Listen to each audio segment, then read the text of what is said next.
here from Trucking Support Agency, and we are back at NHVR with the first, what do you call yourself? The first captain? No, what is? Yeah, well, if Andreas is captain logbook, I guess I'm the first officer of fatigue. There you go, first officer of fatigue, of the fatigue ship.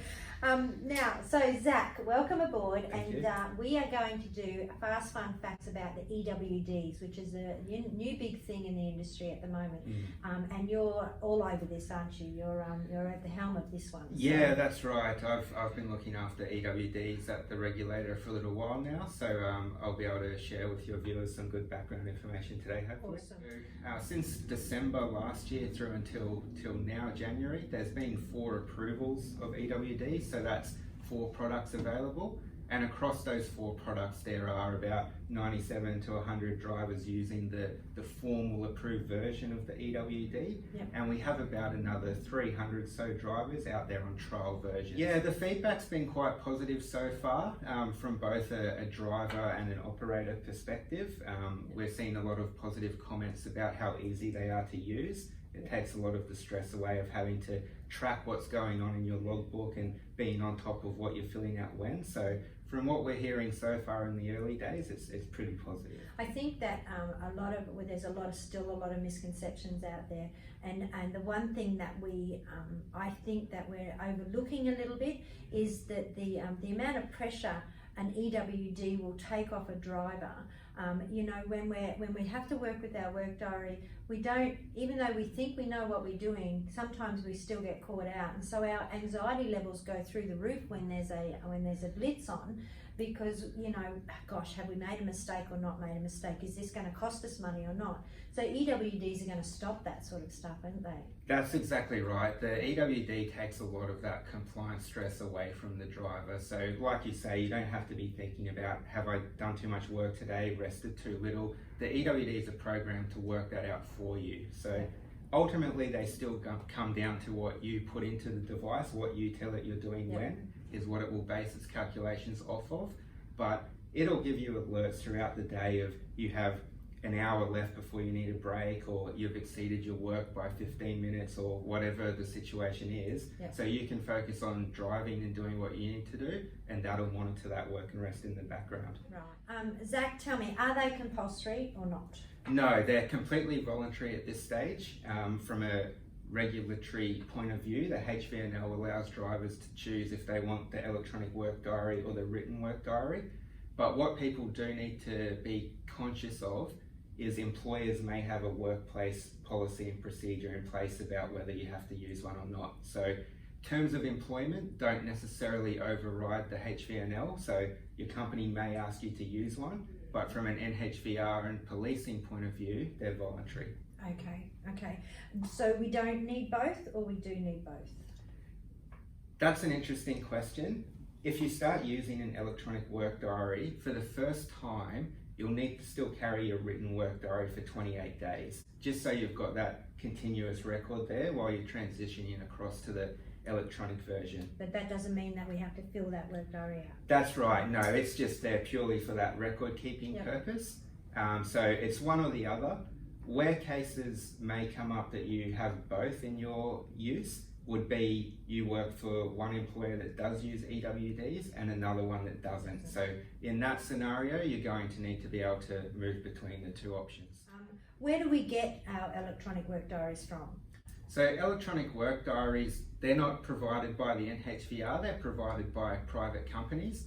We have a list on our website. If you just Google NHVR EWDs, there'll be the approval register, and that has everyone that's approved to sell an EWD. So on that page, all their telephone numbers and web addresses are there. So what you'll need to do is just reach out to one of those companies directly, as you would with any product, just inquiring that you're interested, and they'll talk with you from there about how to get one. Can we actually ask for a trial at all?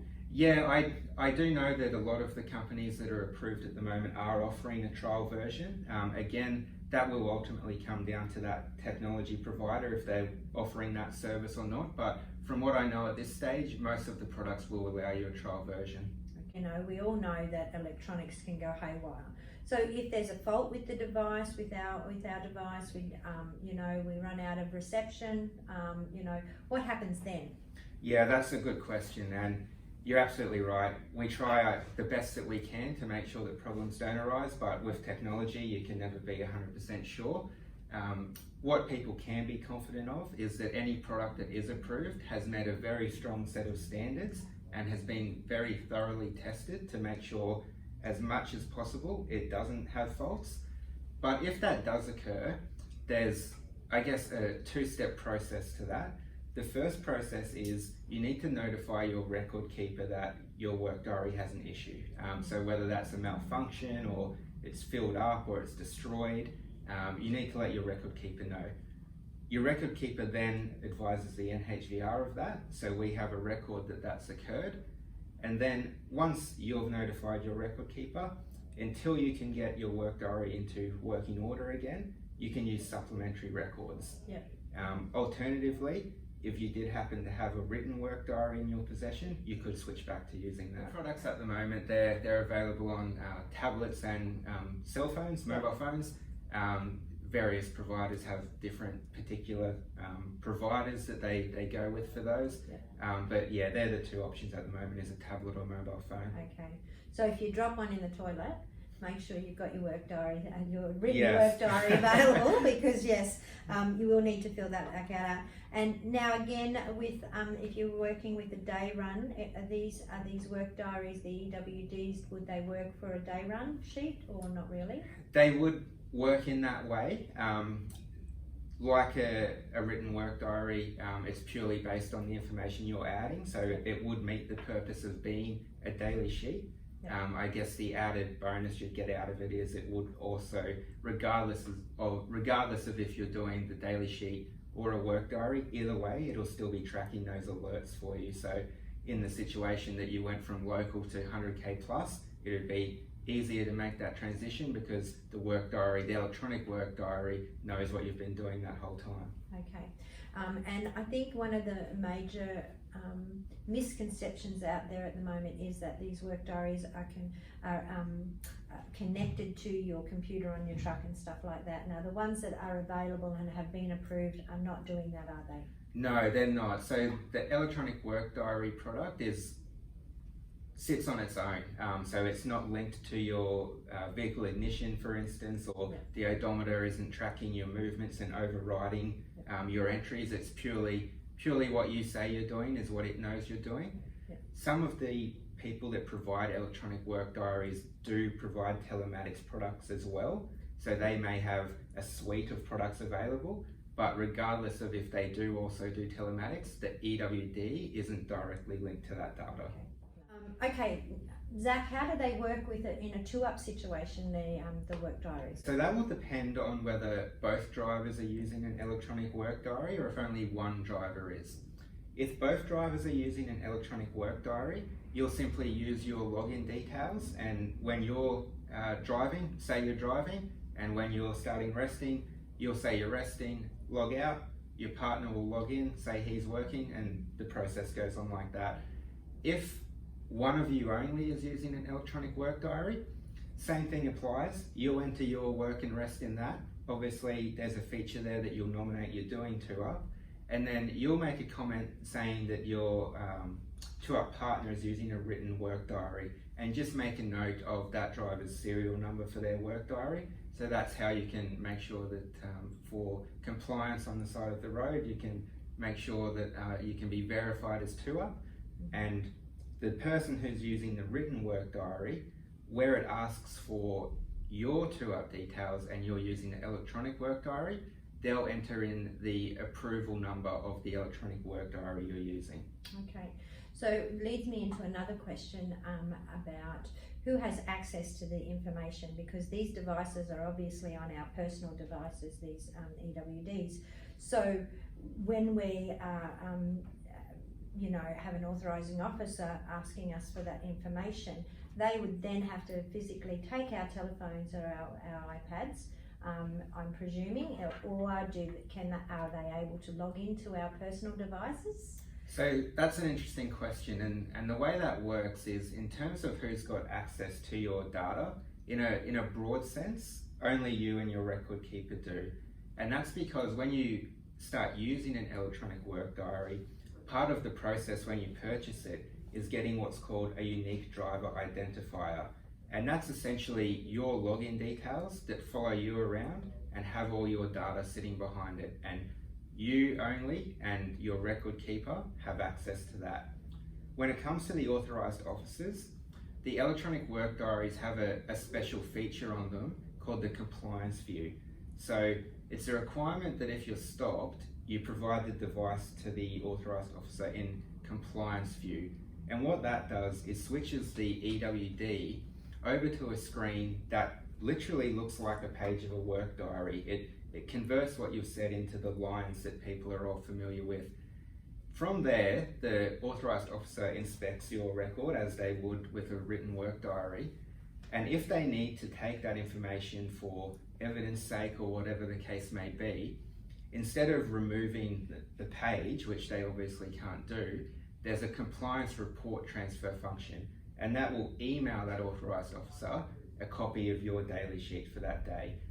So they shouldn't be taking your device away from you, and in fact the NHVR's compliance policy says avoid taking the devices, and that's why that transfer function's there, so that they can get their own copy of the data that they require and you keep all of your information with you. Okay, that's important to know that, so they're not allowed to take our devices away from us. They could, a police officer could, Okay. if they have a further investigation to do, but that would be operating under their police authority. Okay, so an NHVR authorising officer isn't allowed to, but a police officer may. They may. Okay. If you've made corrections and stuff on your EWD, you made a mistake or whatever, and you corrected that, will that authorising officer be able to see that? Yes, they will. So the way it works in the EWD is when you make a correction to a record or an entry, it will flag that as a little field on the compliance view saying there's been a change made here. But when you make a change in Electronic Work Diary, it also requires you to enter a comment. So when an authorised officer sees that little indication of a change, they also can see the comment of what's happened and why that change has been made. So just like you would in your written book, if you cross something out or change something and you write in why you've done that or what the real information is, same thing with the electronic. All right, Zach, well, it looks like we've got most things covered. Anything else that we need to know about the EWDs? No, I don't think so. I think it's important just to remember that they are designed to be a like-for-like replacement for the written work diary. So there's nothing too complex or scary about them. So if people have the chance, I'd encourage them to give them a go and see how it works for them. Yeah, definitely. I think one thing we can do in this industry is have an opinion on things that we haven't actually tried. So maybe we should try them before we have an opinion, or actually, have a listen to some of the guys that are actually using them at the moment, because it's all turning out pretty well at the minute. So we'll see how it goes down the track.